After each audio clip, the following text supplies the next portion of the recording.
বৃহস্পতিবারের ব্রতকথা। বহুদিন আগে ভারতবর্ষে একজন রাজা রাজত্ব করতেন।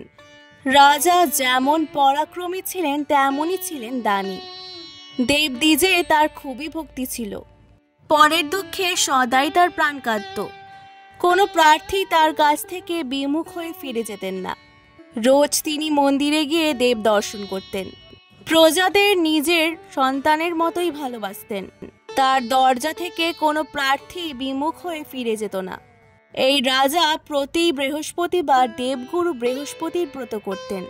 ষোড়শ পচারে বৃহস্পতির পুজো করতেন।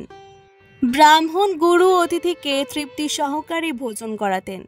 এছাড়া প্রতিদিন তিনি গরিব দুঃখীদের সেবা করতেন। কিন্তু রানী ছিল এর সম্পূর্ণ বিপরীত। এইসব বারব্রত দান ধ্যান তার ভালো লাগতো না। মনে মনে সে বিরক্ত হতো, কিন্তু রাজাকে মুখ ফুটে কিছুই বলতে পারত না। রাগে গজগজ করত। রানী কোনোদিনই কোনো ব্রত করত না, আর কাউকে একটা কানা করিও দান করত না। উপরন্তু রাজাকে এসব ব্রত আর দান করতে নিষেধ করত। এভাবেই কিছুদিন কেটে যায়। হঠাৎ রাজা সৈন্য সামন্ত নিয়ে মৃগয়া করতে গেলেন। প্রাসাদে রইল রানী আর তার দাসদাসীরা। তাদের মধ্যে একটি দাসী রানীর খুবই প্রিয় ছিল। রাজা শিকারে যাবার ফলে দান ধ্যান দেবসেবা ব্রাহ্মণ অতিথি সেবা সব বন্ধ হয়ে গেল। এমন সময় একদিন স্বয়ং দেবগুরু বৃহস্পতি সাধুর ছদ্মবেশে রানীকে পরীক্ষা করার জন্য প্রাসাদ দ্বারে এসে উপস্থিত হলেন। ছদ্মবেশী দেবগুরু প্রাসাদ দ্বারে এসে ভিক্ষা চাইলেন। দাসীটি গিয়ে রানীকে সেই কথা জানালো। দাসীর কথা শুনে রানী তাড়াতাড়ি বাইরে বেরিয়ে এসে দেখল তার সামনে একজন সাধু দাঁড়িয়ে আছে। তাকে দেখে রানীর গা জ্বলে গেল। রানী বললেন, হে সাধু মহারাজ, এই দান আর পুণ্যের ওপর আমার ঘৃণা এসে গেছে। আমি অন্তঃপুরের কাজই শেষ করতে পারিনি, আর দান ধ্যান করতে করতে আমার স্বামী এতই ব্যস্ত থাকেন যে আমার সঙ্গে বসে 2 ঘন্টা কথা বলারও সময় হয় না। সব সময় একজন না একজন প্রার্থী এসে দরজায় দাঁড়িয়ে থাকে। ছদ্মবেশী সাধু বললেন, এটা খুবই আনন্দের কথা রানীমা। রাজা তো মহাপুণ্যের কাজ করছেন। সহধর্মিণী হিসেবে তুমিও তো এই পুণ্যের অংশ পাবে। সাধুর কথা শুনে রানী বললেন, না না, আমার পুণ্যের দরকার নেই। আপনি কি আমার একটা উপকার করতে পারবেন? সাধু বললেন, বলুন কি চাই আপনার? রানী বললেন, আপনি আমার উপর কৃপা করে এমন ব্যবস্থা করে দিন যাতে এই ধন ঐশ্বর্য সব নষ্ট হয়ে যায়, আর আমি আরামে থাকতে পারি।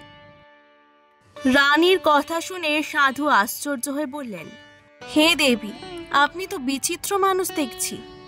ধনৈশ্বর্য এবং সন্তানের জন্য কেউ কি দুঃখী হয়? সবাই তো ধনৈশ্বর্য আর সন্তান কামনা করে। যে ব্যক্তি মহাপাপী সেও ধনপুত্র পাবার ইচ্ছা করে থাকে।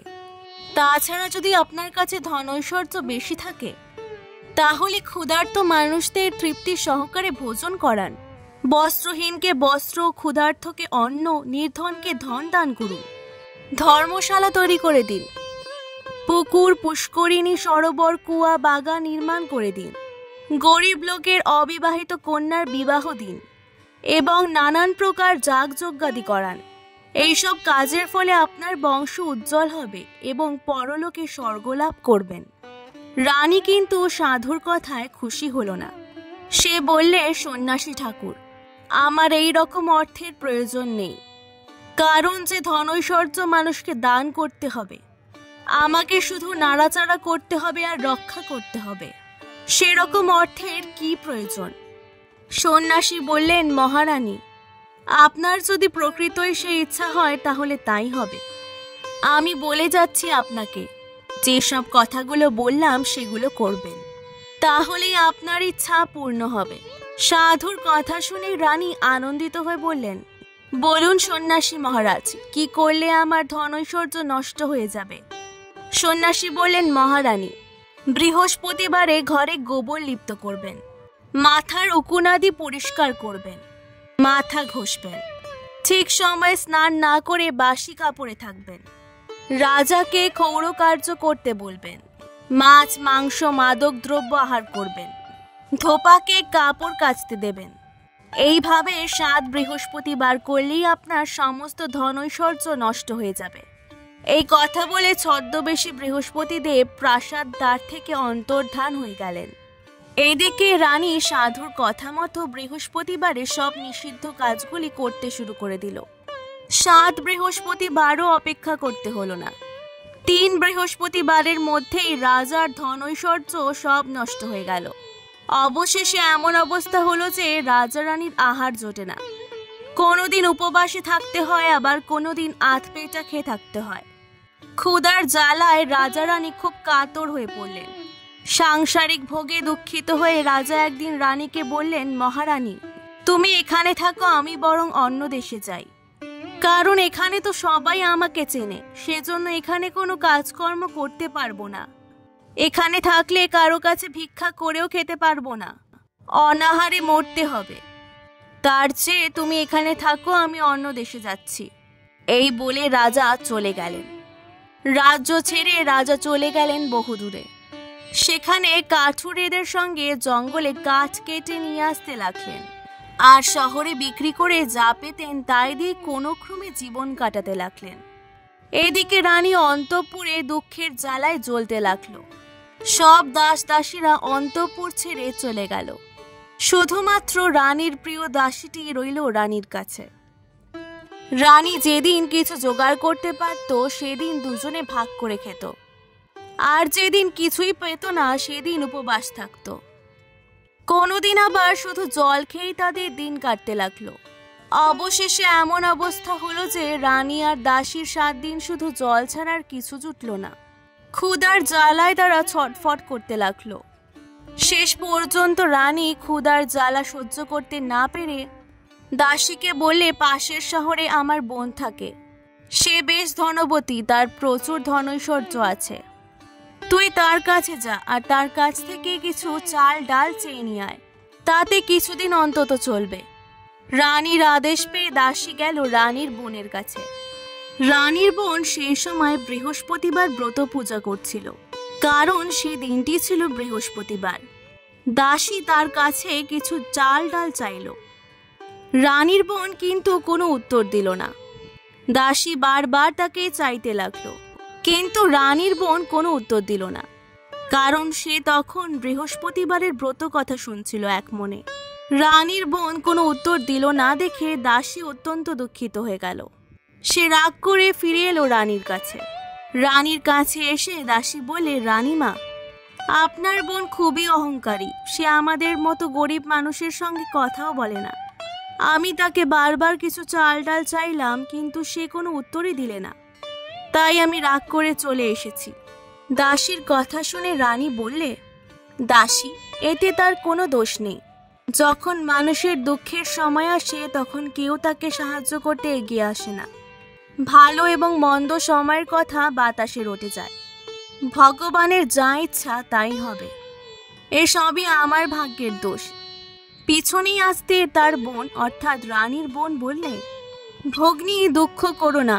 তোমার দাসী যখন আমার দাসীর সঙ্গে রানী কথা বলছে, এমন সময় তারা দেখল রানীর বোনের দাসী আসছে। তার কাছে গেছিল, তখন আমি ব্রত করছিলাম, সেজন্য কথা বলতে পারিনি। তারপর রানীর বোন রানীকে বলল, ভগ্নী, তোমার দাসী কি জন্য আমার কাছে গেছিল? রানী বললে, বোন, আমার কাছে চাল ডাল ছিল না, সেজন্য আমি কিছু চাল ডালের জন্য দাসীকে তোমার কাছে পাঠিয়েছিলাম। আমি এখন খুবই কষ্টের মধ্যে দিন কাটাচ্ছি। এই কথা শুনে রানীর বোন বললে, ভগ্নী, বৃহস্পতি দেব সকলের মনস্কামনা পূর্ণ করেন। যাও দেখো গিয়ে, নিশ্চয়ই তোমার ঘরে চাল ডাল তরি তরকারি আছে। বোনের কথা শুনে রানী ঘরে গিয়ে দেখে সত্যি ঘরে চাল ডাল আনাজ তরকারি ভর্তি আছে। তাই দেখে রানী আর দাসী তো খুবই খুশি। দাসী বলে, রানীমা, যদি এইরকম পাওয়া যায় তাহলে আমি রোজই ব্রত করতে রাজি আছি। আপনি এই ব্রতের নিয়ম জেনে নিন, তাহলে আমিও এই ব্রত করব। দাসীর কথা শুনে রানী বোনকে বললে, ভগ্নী, এই ব্রতের কি কি নিয়ম আমাকে বলো, আর কিভাবে ব্রত করতে হয় তাও বলো। রানীর বোন বললে, এই ব্রতে ছোলার ডাল, মনাক্কা ইত্যাদি দিয়ে কলা গাছের গোড়ায় বৃহস্পতি দেবের এবং শ্রী বিষ্ণুর পূজা করতে হয়, প্রদীপ জ্বালাতে হয়, পীত বর্ণের খাদ্য আহার করবে, তারপর ব্রত কথা শুনে প্রসাদ গ্রহণ করবে। এইভাবে ব্রত করলেই দেবগুরু বৃহস্পতি প্রসন্ন হবেন।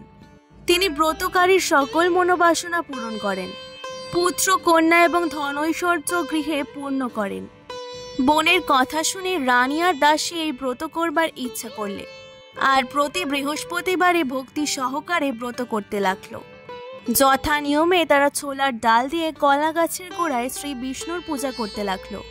তাদের ব্রতের ফলে ভগবান বৃহস্পতি দেব প্রসন্ন হয়ে দুটি থালায় নানান রকম খাদ্য সাজিয়ে ছদ্মবেশে এসে দাসীর হাতে দিয়ে বললেন, দাসী, এই নাও তোমার আর রানীর খাদ্য, তোমরা এই খাদ্য আহার করো। রানী অবাক হয়ে বললে, দাসী, এই খাদ্য তোকে কে দিয়েছে? দাসী বললে, একজন সন্ন্যাসী খাদ্য দিয়ে গেছেন। রানী বললে, তোকে দিয়ে গেছে, তুই খা। দাসী বলে, রানীমা, সেই সন্ন্যাসী আমাদের দুজনকে খেতে দিয়ে গেছেন, সেজন্য আপনি আর আমি দুজনেই খাদ্য আহার করব।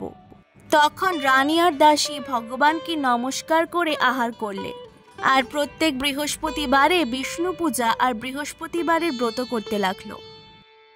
কিছুদিন এই ব্রত করার ফলে দেবগুরু বৃহস্পতি প্রসন্ন হলেন। তাদের প্রচুর ধনৈশ্বর্য হলো। অর্থ পেয়ে রানী আবার ব্রতে অবহেলা করতে লাগলো। তাই দেখে দাসী বললে, দেখুন রানীমা, আপনি আগে অবজ্ঞা করেছিলেন বলেই আপনার দুঃখের সীমা ছিল না। আবার ব্রত করার ফলেই আজ আপনি ধনৈশ্বর্য লাভ করেছেন।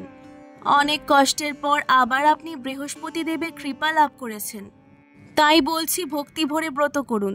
দাসীর কথা শুনে রানী আবার ভক্তি ভরে ব্রত করতে লাগলো। গরিব দুঃখীদের দান ধ্যান করতে লাগলো। তার ফলে একদিকে যেমন রানীর ধনৈশ্বর্য বাড়তে লাগলো, অপরদিকে তার সুনাম ছড়িয়ে পড়ল। একদিন রানী রাজার কথা চিন্তা করতে করতে মনে মনে বললেন, হে বৃহস্পতি দেব, রাজাকে তুমি ফিরিয়ে এনে দাও। রানীর প্রার্থনা ভগবান শুনলেন। তিনি রাত্রে রাজাকে স্বপ্ন দিয়ে বললেন, রাজা, তোমার রানী তোমার জন্য দুঃখ পাচ্ছে, তুমি নিজ রাজ্যে ফিরে যাও। রাজা স্বপ্ন দেখে তার পরদিনই নিজের রাজ্যের উদ্দেশ্যে চললেন। এর আগে একদিন রাজা জঙ্গলে কাঠ কাটতে কাটতে শ্রান্ত হয়ে বসে গালে হাত দিয়ে চিন্তা করছিলেন। এমন সময় বৃহস্পতি দেব ছদ্মবেশে এসে তাকে বলেছিলেন, রাজা, তুমি এত দুঃখ করছো কেন? শীঘ্রই তুমি রাজ্যে ফিরে যাবে। কাজে স্বপ্ন দেখে রাজা আর স্থির থাকতে পারলেন না। তিনি রাজ্যে ফিরে গেলেন। রাজ্যে ফিরে এসে রাজা দেখলেন তার রাজ্যে আবার শান্তি ফিরে এসেছে। দুঃখ দুর্দশার শেষ হয়েছে। বহুদিন পরে রাজাকে দেখে রানী খুব খুশি হলেন। রাজাও খুশি হলেন। রানী তখন সব কথা রাজাকে বললে। রাজা সব কথা শুনে খুব খুশি হলেন আর রানীকে নিয়ে ভক্তি ভরে বৃহস্পতিবার ব্রত করতে লাগলেন। বৃহস্পতি দেবের কৃপায় রাজা আবার আগের মতোই আনন্দিত হয়ে রাজ্য শাসন করতে লাগলেন। আজকের ভিডিওটি ভালো লাগলে অবশ্যই পুরাণ গল্পকথাকে সাবস্ক্রাইব করে দেবেন। অনেক অনেক ধন্যবাদ।